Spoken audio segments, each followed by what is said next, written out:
All right, welcome everyone to another edition of RF Sports Radio. Again, live from the NBA Finals, Game 4, and Mavs are down 0-3. Yeah, of course, yeah. It could be over tonight. It could be over tonight, man. So, we had a chance to talk a lot after Game 3. We had a lot of time to talk even on the way here. Right. So a couple of things we want to touch on in this episode. First of all, since Game 3, we've seen this kind of shift in momentum with the media and where people are talking, really pointing out how bad Luka's been. People saying he's always been this bad on defense. They pointing out him being thrown out in games on an international level, even as a young kid.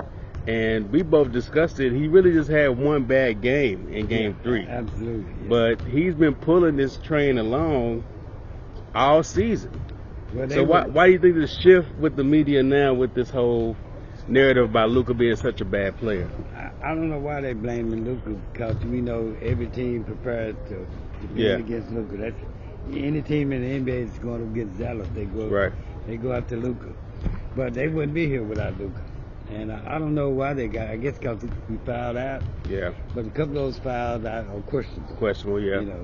And I see why he gets mad and complain, because they pick on him all the time. Mm-hmm. You got 5 guys going at him at any time, and if you stop Luka, you stop the Mavs. So yeah. I think that's where a lot of that comes from. But I don't think he's to blame for the 3 losses. No, I don't like the narrative of them, like you said, painting this whole thing about blaming him. Right. They're down 0-3. I mean, if anything, he's kept them in these games.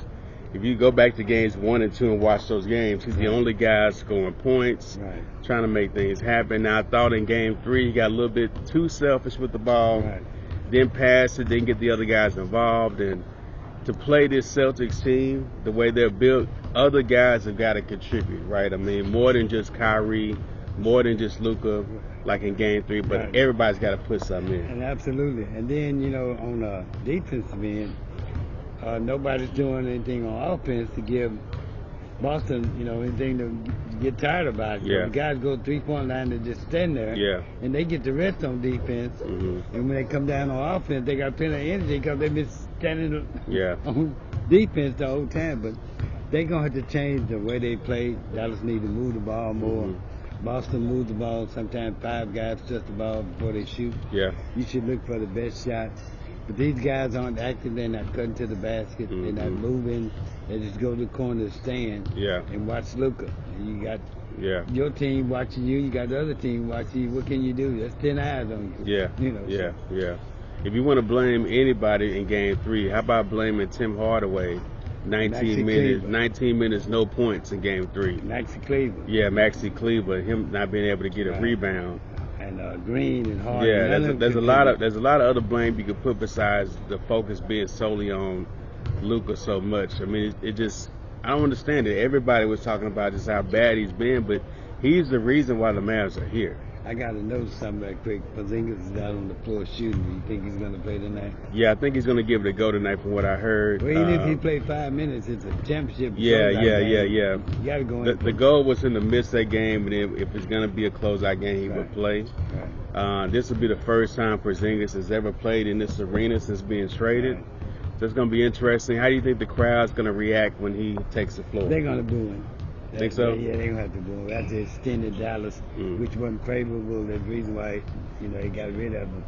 But just so like no booed, tribute videos for Porzingis. Just like they booed Kyrie, they're going to boo Porzingis the same way. Yeah. But the Mavericks going to come out attacking more. The guys going to get more involved. Mm-hmm. Everybody needs to play better defense. They're getting free range to the basket in Game 3.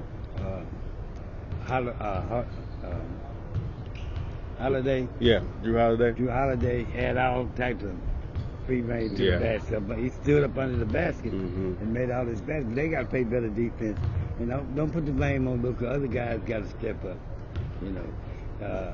Even if he scored 40 points, they still need more. Mm-hmm. They only lost 2 games by 7 points. Yeah. So, missed free throws, made shots, and made threes would have made a big difference. In the press, the other thing is one person that we've been critical a little bit of, but we figured he kind of figured things out was Coach Jason Kidd, and in the press conference last game, one of the reporters, local reporters, that asked him about taking a timeout when they were on that 20-2 run. Right. He kind of belittled the guy a little bit, you know what I mean? What time are you talking about? But I went back and looked, and that was a good question. They were on a 20-2 run. Right. I know that they had scored one basket. The Celtics scored one basket, and then he calls a timeout when the Mavs get a rebound off a missed shot, killing that momentum in the fourth quarter. Well, I mean, he tried to kind of make fun of it and gloss over it a little bit, but you did stop the momentum in the fourth quarter. Absolutely. I got to blame him for a lot of the problems the Mavs have had.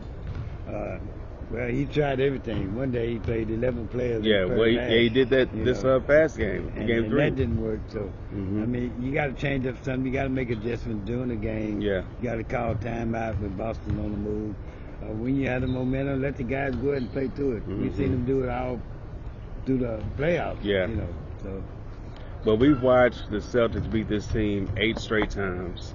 They beat them 3 straight times here in the finals. What can Dallas do, if anything, to win Game 4? What do you think?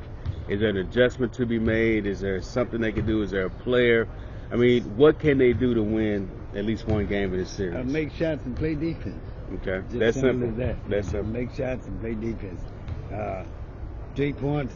I think this has been the worst 3-point. Yeah, it's been terrible. Yeah, it's playoffs. So to win the previous 3 against Oklahoma City, Minnesota, and the Clippers, they were knocking down 3. They hadn't done it in this series. But that means they got to pass the ball too. I mean, this has been the lowest assist total I think I've ever seen them have in the series, and Luka's not passing, Kyrie's not passing, and when they do pass, the guys are not making shots. It could be as simple as making shots. Creating some space on the floor. Let them guard 5 guys, not just 1 guy or 2 guys all the time. So it just, this Celtics team, we talked a little bit about it too, how they've been built over time. Mavericks fans, if we lose, if we do get swept, which I don't think we're going to get swept, but if we do get swept, either way we know the series is over. Nobody's come back from 3 down. Mavericks fans should still feel like this is a success this season. Absolutely. A lot of guys have lost in the first finals, not the first time. Magic Johnson lost. Kobe lost. A lot of guys lost first round. I think even Bird lost the first series in the first round. But it's a learning experience. Like I say, Boston been there a couple of years. They've been knocking on the door. They built this team to win the championship. We talked about that earlier, making the trades for Porzingis and Holiday. And keeping the nucleus together. But this Maverick team hadn't been together a year. And for them to go from after the All-Star break to make whatever from the play-in tournament to 5th seed to now in the finals. Absolutely, they've done a remarkable job. So it really is a great season. I'm glad you said it, because I don't want Mavs fans to overthink it and think that this was a bad season. This was an overachieving season. They've gotten there a lot faster than what we thought they would.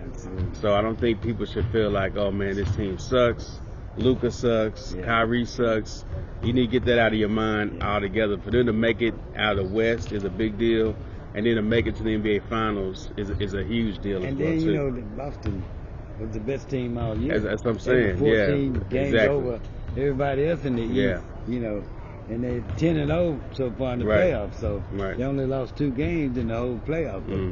But, like I said, they came up against a better team. Well-prepared team, and you got to defend against 5 guys. It's not 2 guys. Not 2 guys. So, if they win, congratulations. And like I said, Mavericks fans shouldn't feel bad, because it was a great season to make it to the finals. We knocked on the door 2 years ago, and lost to Golden State. This year we made it to the conference. Next time we'll kick the door in. It's a lot to be proud about. So let's get our predictions for Game 4. The Mavs win and go force a Game 5, or is it over tonight? Do we get to see Celtics celebrating this court, get the trophy on this court? Nobody wants to see celebrate on this court. Last time I saw it celebrate on this court was 2011 when the Mavericks won. But I think the Mavericks will win, tonight because of pride, just delaying the edible. We get to play 1 or 2 more games. But, It would be a miracle if they pull out a 4-game sweep. That'd be a miracle by every stretch of the imagination. Somebody's going to do it. Somebody at one point got to do it, but it starts with winning one game. Right. I think they'll win tonight just out of just pure pride for the Mavs. Being a Mavs fan as I am, I want them to win tonight. Get the gentleman sweep. Right. Don't get swept. But you're right, though. The Celtics have only lost 2 games the whole playoffs. So you need to at least get one game, force a game 5, and we'll see what happens. But, man, I mean, it's going to be exciting. It just seems like they just don't have a lot of options. There really don't any more tricks they can pull out the bag. That's it. Other than getting these guys psychologically to play better. Defend better. That's the only 3 things you can do. Yeah, that's it. So, like I said, they only lost about 7 the last 2 games. That's not a lot of points. Yeah. A couple of threes, a couple of free throws, they were right back in there even won again. So I look for them to do better tonight. Well, we'll see, man. We'll come back to you guys again, either wrapping this thing up or talking about a game 5. We'll see. Stay tuned right here on RF Sports Radio.